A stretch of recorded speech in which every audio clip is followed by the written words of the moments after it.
2020 में इस बंदे को सरकारी नौकरी के फायदे वाला मीम बनाकर लोगों ने खूब ट्रोल किया था। इस इमेज को देखो, याद आ रहा है कुछ? कोई नहीं, आगे बताता हूँ। इस बंदे की सच्चाई और टैलेंट को देखकर आपका दिमाग घूम जाएगा। कुछ साल पहले शाहरुख खान ने एक तमिल डायरेक्टर को कॉल किया। जीरो के बाद वो बड़ा कमबैक करने का प्लान कर रहे थे, फुल एक्शन फिल्म करना चाहते थे। डायरेक्टर का नाम है एटली कुमार, यही मीम्स वाला बंदा जिसके रंग का लोग मजाक बनाते थे। SRK ने एटली की फिल्मों के हिंदी डब वर्जन तो देखे थे, बस उनके नाम से ही अवगत नहीं थे। शाहरुख का बुलावा आने से पहले एटली के खाते में सिर्फ 4 फिल्में थी। फिर शाहरुख ने उनमें ऐसा क्या देखा कि इनके साथ फिल्म करने को तैयार हो गए? इस सवाल ने लोगों को काफी परेशान किया। कॉलेज से लेकर शाहरुख खान की फिल्म जवान तक एटली का सफर कैसा था, इस कहानी को आज हम इस वीडियो में कवर करने वाले हैं। आज हम जानने वाले हैं एटली की शुरू से लेकर अब तक की कहानी। वीडियो से काफी कुछ जानने और सीखने को मिलेगा, तो बने रहिए हमारे साथ। आइए वीडियो शुरू करते हैं। एटली का रियल नेम अरुण कुमार है। इनका जन्म मदुरई तमिलनाडु में हुआ था। इनकी वर्तमान आयु है 36 साल।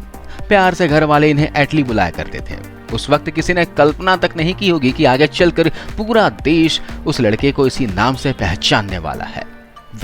एटली को बचपन से ही पढ़ाई में कोई खास रुचि नहीं थी। शौक था तो सिनेमा का। रजनीकांत से लेकर कमल हासन तक की फिल्में सिनेमा घरों में खूब देखी। एटली का जन्म भले ही मदुरई में हुआ, लेकिन कुछ समय के बाद ही घर वाले चेन्नई शिफ्ट हो गए। आगे की उनकी अधिकांश जिंदगी चेन्नई में ही बीती। स्कूली शिक्षा पूरी हुई, कॉलेज की पढ़ाई का चुनाव करना था तो उन्होंने विजुअल कम्युनिकेशन में पढ़ाई करने का फैसला किया। इस पर घर वालों ने कोई ऐतराज नहीं जताया। ऊपर से बेटे को हर संभव तरीके से सपोर्ट ही किया। इसके बाद एटली का एडमिशन हुआ चेन्नई के सत्यभामा यूनिवर्सिटी में। वहां विजुअल कम्युनिकेशन की पढ़ाई के दौरान उनका झुकाव सिनेमा की तरफ और बढ़ने लगा। कॉलेज के साथियों के साथ एक शॉर्ट फिल्म बनाई। इनकी पहली शॉर्ट फिल्म थी, नाम था ओरू मजाई थुली। एक लव स्टोरी फिल्म है। कॉलेज के लेवल पर बनाई गई ये फिल्म उनका नाम कॉलेज के बाहर तक ले गई। इस शॉर्ट फिल्म को अलग अलग कंपटीशन में अवार्ड से सम्मानित किया गया। इसी फिल्म के बदौलत 19 साल के एटली पहुंच गए असली फिल्म सेट पर। यह फिल्म थी एंथीरन। हिंदी में आप इस फिल्म को रोबोट के नाम से जानते हैं। फिल्म को बना रहे थे एस शंकर। एटली इन्हीं के असिस्टेंट बन गए। ये वो समय था, इसके बाद एटली को कभी पीछे मुड़कर देखने की जरूरत नहीं पड़ने वाली थी। इन्होंने जमकर शंकर के सेट पर काम किया। तारीफों और डांट के बीच वो काम करते रहे। बताया जाता है कि शंकर के सबसे पसंदीदा असिस्टेंट्स में से ये एक थे। एंथीरन बनकर रिलीज हुई और बॉक्स ऑफिस पर जलवा बिखेर दिया। फिल्म ने भारत में करीब 193 करोड़ रुपए की कमाई की। वहीं दुनिया भर में कमाई का आंकड़ा पहुंच गया 291 करोड़ तक। इस फिल्म के बाद एस शंकर ने अपनी अगली फिल्म पर काम करना शुरू किया। यह फिल्म थी 2012 में आई नंदमान। एटली ने इस फिल्म में भी एस शंकर को असिस्ट किया। सेट पर उनके काम से खुश होने वाले सिर्फ डायरेक्टर का नाम ही नहीं था, बल्कि उस फिल्म का हीरो भी एटली के कुशल कोऑर्डिनेशन से खासा प्रभावित हुआ। आगे स्टार और एटली मिलकर इतिहास रचने वाले थे। उस स्टार का नाम था विजय। एंथीरन और नंदमान के बीच एटली अपनी शॉर्ट फिल्म पर भी काम कर रहे थे। उन्हीं में से एक फिल्म थी मुगापुट्टगम। एक लड़के की कहानी थी जो फेसबुक वाले दौर में प्यार ढूंढ रहा है। ये कहानी लेकर वो शिवा कार्तिकेयन के पास पहुंच गए। उन्हें कहानी सुनाई, शिवा मान गए। फिल्म पूरी हो गई। उनकी पहली शॉर्ट फिल्म उन्हें एस शंकर के पास लेकर गई और ये वाली शॉर्ट फिल्म उन्हें खुद की फिल्म बनाने का रास्ता खोल दिया। एटली डायरेक्टर प्रोड्यूसर AR मुरुगाडॉस के पास पहुंचे। ये वही शख्स हैं जिन्होंने आमिर खान वाली गजनी बनाई थी। एटली ने AR मुरुगाडॉस को एक रोमांटिक कहानी का आइडिया सुनाया। ये 2 लोगों की कहानी थी जिसकी जबरदस्ती शादी करवा दी जाती है, जबकि ये किसी और से प्यार करते थे। कुछ जगह पढ़ने को मिलता है कि कहानी के कुछ हिस्से सुनकर मुरुगाडॉस भावुक हो गए थे। उन्होंने इस फिल्म को प्रोड्यूस करने की जिम्मेदारी उठा ली। मुरुगाडॉस की वजह से कमल हासन और रजनीकांत के नाम भी फिल्म से जुड़ गए। कमल ने पहले दिन शूटिंग के लिए कैमरा ऑन किया, वहीं रजनीकांत ने फिल्म के ऑडियो लॉन्च पर उनका अपना आशीर्वाद दिया। इन नामों की वजह से मीडिया में फिल्म की हवा बनने लगी थी। 27 सितंबर 2013 को राजा रानी नाम की ये फिल्म रिलीज हुई। आर्य, नयनतारा, नजरिया और जय यहाँ लीड रोल में थे। 25 करोड़ रुपए की बजट में बनी इस फिल्म ने दोगुनी कमाई कर डाली। कुछ मीडिया रिपोर्ट्स के मुताबिक राजा रानी पूरे भारत में 83 करोड़ रुपए कमाए। इस फिल्म ने एटली को ही फिल्म इंडस्ट्री में पैर जमाने का मौका नहीं दिया, बल्कि आर्य और नयनतारा जैसे एक्टर भी सेट हो गए। राजा रानी की कामयाबी के बाद उन्हें एक दिन फोन आया। दूसरी तरफ से थे विजय। इन्होंने एटली को मिलने के लिए बुलाया। विजय उनके साथ एक फिल्म करना चाहते थे। एटली के पास एक आइडिया रेडी था, उन्होंने वो सुना दिया। विजय को कहानी पसंद आई। ये दोनों थैरी नाम की फिल्म पर काम करने वाले थे। इसी का अब हिंदी रीमेक भी बनने जा रहा है, जहां लीड रोल में वरुण धवन होंगे। खैर, थैरी से जुड़ा एक किस्सा है जिसे एटली कई इंटरव्यूज में दोहराते रहते हैं। हुआ ये कि एक सीन किया जाना था। यहाँ विजय के कैरेक्टर को 90 फीट की ऊंचाई से पानी में कूदना था। एटली ने विजय को स्टंट की लोकेशन दिखाई, कहा कि आपका स्टंट डबल ये सीन करेगा। विजय ने ऊंचाई देखी और कहा कि सीन को मैं खुद करूंगा, वो भी बिना किसी डुप्लीकेट के।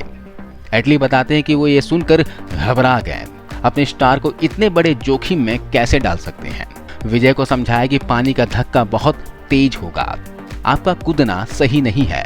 विजय नहीं माने और उन्होंने खुद ये सीन शूट किया। एटली की लिखी और बनाई फिल्म थैरी सिनेमा घरों में रिलीज हुई। फिल्म ने तबातोड़ कमाई की, विजय को सुपरस्टार बना दिया। बताया जाता है कि थैरी ने 140 से 150 करोड़ रुपए के बीच का बिजनेस किया था। इस फिल्म के साथ एक साझेदारी की नींव पड़ चुकी थी। थैरी की कामयाबी के बाद एटली ने अपनी अगली फिल्म पर काम शुरू कर दिया। उनके दिमाग में एक आइडिया घूम रहा था, लेकिन उस पर इतना भरोसा नहीं था कि फिल्म बनाई जा सके। इसी दौरान इन्होंने सलमान खान की फिल्म बजरंगी भाईजान देखी। वो फिल्म उनके जहन में घर कर गई। एटली बताते हैं कि वो सलमान खान की फिल्म से बहुत इम्प्रेस हुए थे।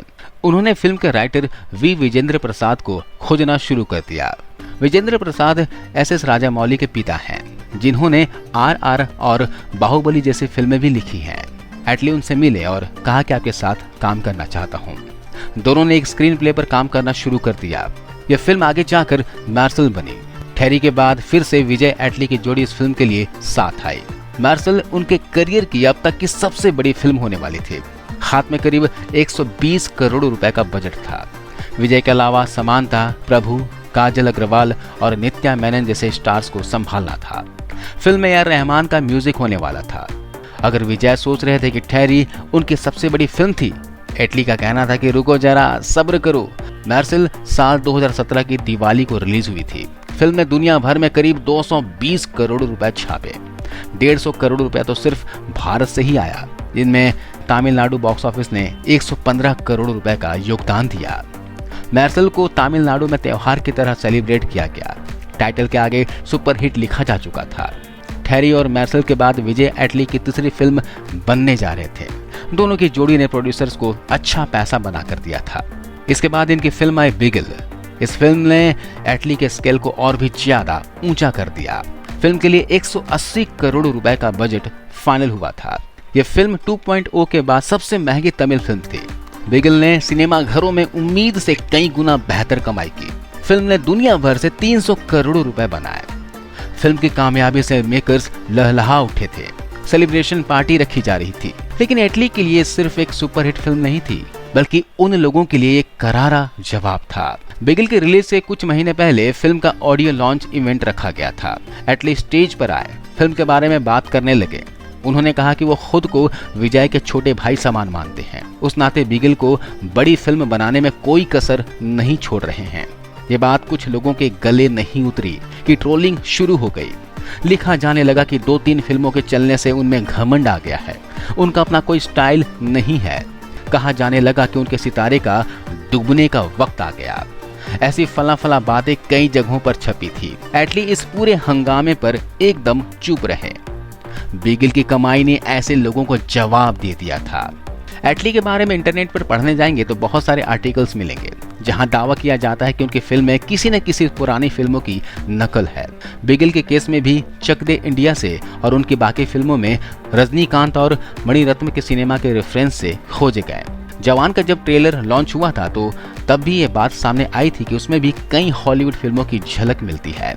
हालांकि वो कॉपी करने के आरोपों पर एक ही बात कहते हैं कि उनकी कहानियां लोगों से आती है। वो कहते हैं कि अगर फिल्म चलती है, लोगों को पसंद आती है और प्रोड्यूसर्स को पैसा बनाकर देती है, तो उनके लिए सिर्फ वही मायने रखता है।